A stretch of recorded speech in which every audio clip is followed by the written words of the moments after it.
အားလုံးပဲမင်္ဂလာပါရှင်။တပတ် Entertainment Channel လေးကနေကြိုဆိုလိုက်ပါတယ်။ပရိသတ်ကြီးတို့ရေဂျပန်နိုင်ငံမှာရှိတဲ့ဒီအမျိုးသမီးစက်ရုပ်တွေကပရိသတ်ကြီးတို့ကိုအံ့အားသင့်စေမှာပါနော်။ဂျပန်နိုင်ငံကတော့သူတို့ရဲ့နည်းပညာဆိုင်ရာစံသစ်တီထွင်မှုတွေကြောင့်လူသိများပါတယ်။ဂျပန်နိုင်ငံကတော့နေ့စဉ်လုပ်ငန်းဆောင်တာတိုင်းလိုမှာစက်ရုပ်တွေကိုအသုံးပြုပါတယ်။မကြာသေးခင်ကဂျပန်နိုင်ငံမှာတကယ့်ကိုယူလောက်တဲ့အရာတွေကိုစက်ရုပ်တွေကပြုလုပ်ခဲ့တာကိုတွေ့ခဲ့ရပါတယ်။ဒီဗီဒီယိုမှာတော့ကျမတို့ရဲ့ channel လေးကပရိသတ်ကြီးကိုလုံးဝအံ့ဩသွားစေမဲ့ဒီအမျိုးသမီးစက်ရုပ်တွေအကြောင်းကိုပြောပြပေးသွားမှာပါ။ဒါပေမဲ့မပြောခင်မှာ channel ကို subscribe လုပ်ထားပေးဖို့တောင်းဆိုချင်ပါတယ်နော်။အခုဂျပန်နိုင်ငံမှာကတော့အပြည့်အဝစွမ်းဆောင်နိုင်တဲ့စက်ရုပ်တွေရှိပါတယ်။ဒီစက်ရုပ်တွေကိုဘယ်လိုအထိပ္ပယ်ဖွင့်ကြမလဲ။ကျမတို့ရဲ့နေ့စဉ်ဘဝမှာဒီစက်ရုပ်တွေရှိနေရတဲ့တက်ရောက်မှုတွေကဘာတွေလဲ။ဒီစက်ရုပ်တွေကဘယ်လိုအတိအကျစွမ်းဆောင်နိုင်မလဲ။ဒီမိကုန်းတွေအားလုံးကတော့ပရိသတ်ကြီးတို့အရန်သိကျင်နေကြပြီးအဖြေတွေကြားသိရဖို့ရင်ခုန်နေကြရမယ့်မိကုန်းတွေပါပဲဒီစက်ရုပ်တွေရှိနေရကြောင်းနဲ့ဂျပန်ဟာကမ္ဘာပေါ်မှာနည်းပညာအတိုးတက်ဆုံးနိုင်ငံဖြစ်ကောင်းဖြစ်နိုင်ပါတယ်ဂျပန်နိုင်ငံကိုရောက်တဲ့အခါပရိသတ်ကြီးတို့က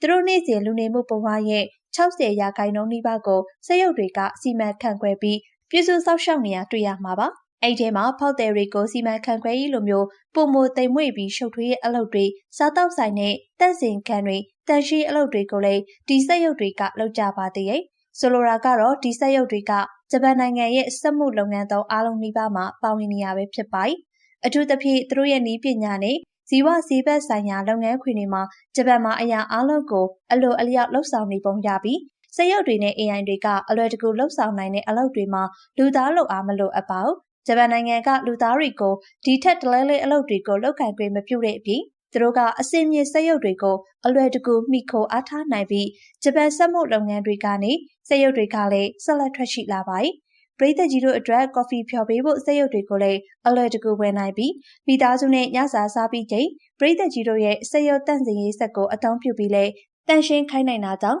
အိမ်ဖော်ရီဒါမှမဟုတ်မိဖို့ကြောင့်ဝန်ထမ်းတွေကိုငှားရမ်းဖို့ကိစ္စကိုလုံးဝမိထားနိုင်ပါတယ်။ပရိသတ်ကြီးတို့ရဲ့ပုံမှန်အိမ်မွေးတိရစ္ဆာန်တွေလိုစိတ်ရှုပ်စရာမရှိတဲ့စက်ရုပ်အိမ်မွေးတိရစ္ဆာန်ကိုယ်တော်မွေးထားနိုင်ပါတယ်။ဒါပေမဲ့ဒါတွေကဂျပန်စက်ရုပ်တွေရဲ့အမှတ်အသားမဟုတ်ပေမဲ့ဂျပန်စက်ရုပ်တွေရဲ့ထူးခြားတဲ့အမှတ်တစိတ်ကလူသားဆန်တဲ့စက်ရုပ်တွေဖြစ်ပြီးဒါကအခုအချိန်မှာဂျပန်သိပ္ပံပညာရှင်တွေတီထွင်ထားတဲ့အရာမဟုတ်ပါဘူး။တကယ်တော့ဂျပန်သိပ္ပံပညာရှင်တွေဟာ1950ခုနှစ်တွေကတည်းကလူသားစက်ရုပ်တရုပ်ရှိဖို့စိတ်ကူးကိုယူသွခဲ့ကြတာဖြစ်ပါတယ်။လူသားတွေရဲ့အမှုအကျင့်တွေကိုပုံတူကူးထားတဲ့စက်ရုပ်တရုပ်ကိုဒီဇိုင်းရေးဆွဲဖို့စိတ်ကူးအပေါ်ဆွဲလန်းကြတာဘာကြောင့်များဖြစ်မလဲ။စက်ရုပ်တရုပ်နဲ့တောင်မတူပဲလူလိုပဲလမ်းလျှောက်စကားပြောနိုင်ပြီးတာမန်လူတွေလိုပဲနေ့စဉ်လှုပ်ဆောင်မှုမျိုးတွေကိုပါလုပ်နိုင်တဲ့စက်ရုပ်မျိုးကိုထုတ်လုပ်ကြမှာပါ။ဂျပန်နိုင်ငံရဲ့ရည်ရွယ်ချက်အမျိုးမျိုးနဲ့ထွက်လာတဲ့စက်ရုပ်တွေကြောင့်ဂျပန်နိုင်ငံကအရန်အောင်မြင်တဲ့နိုင်ငံလို့နိုင်ငံတိုင်းကလည်းယူဆနေကြပါတယ်။ဒီစက်ရုပ်တွေကအခုလိုမျိုးအရေးကြီးတဲ့နေရာတွေမှာတန်ရှင်းနဲ့ကျန်းမာရေးဆိုင်ရာစံနှုန်းတွေကိုထိမ့်သိမ့်တာလိုမျို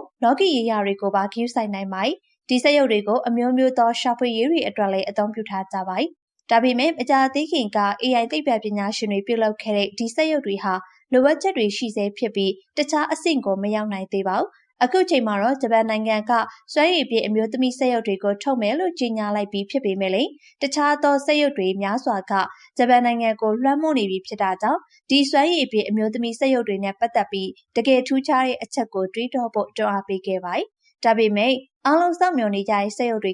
စွမ်းရည်ပြည့်မီပေမဲ့လည်းလူသားတယောက်လိုပြုမှုဖို့အတွက်ထက်မြက်မှုတော့မရှိပါဘူး။ဆိုလိုတာကတော့သူတို့ကလူသားတွေရဲ့အပြုအမူနဲ့စိတ်ခံစားမှုကိုအပြည့်အဝပြသနိုင်တဲ့တာမန်စက်ရုပ်တွေတော့မဟုတ်သေးပါဘူး။ကောင်းပါပြီ။ဒါဆိုရင်ဒီစက်ရုပ်တွေရဲ့ဒီဇိုင်းအဆင့်ကိုဆက်ကြည့်လိုက်ရအောင်။သူတို့ကလူသားတယောက်လိုလှုပ်ဆောင်နိုင်စွမ်းရှိတဲ့အသွင်ပြေတာမကဘဲနဲ့လူသားတယောက်လိုရွေရှားနိုင်တဲ့စက်ရုပ်တွေပဲဖြစ်ပါတယ်။ဒီသဘောတဘာဝနဲ့အင်္ဂါရက်တွေအရာအမျိုးသမီးတွေလိုအပြည့်အဝပုံတူကူးနိုင်တဲ့စက်ရုပ်တွေနဲ့အမျိုးသမီးအစစ်တွေကိုခွဲခြားဖို့ကခက်ခဲပါတယ်။သူတို့ကအကြောတွေလှုပ်ရှားတာဒါမှမဟုတ်မျက်လုံးမိတ်တာစားတဲ့အသေးစိတ်အချက်တွေအထိတော့လူတွေရဲ့အပြုတ်မှုကိုတော့အပြည့်အဝပုံတူကူးတာတော့မပြုတ်လုံနိုင်ပါဘူး။သူတို့ကတကယ်ကိုစက်ရုပ်တွေဖြစ်ပေမဲ့ဒီစက်ရုပ်တွေကအရေးမှတ်တမ်းတွေအများကြီးကိုချိုးဖျက်နိုင်ပါတယ်။ဆိုလိုတာကဒီစက်ရုပ်တွေကိုဝယ်ယူဖို့လူအဖွဲ့အစည်းရဲ့ကဏ္ဍအသီးသီးကလူအများအပြားကစူးစမ်းကြလို့ဂျပန်လူအဖွဲ့အစည်းအတွင်းမှာထူးထူးခြားခြားကြီးမားတဲ့ရိုက်ခတ်မှုတစ်ခုဖြစ်ခဲ့ပါတယ်။ဥပမာအားဖြင့် Rose လို့ခေါ်တဲ့ဒီစက်ရုပ်ကအ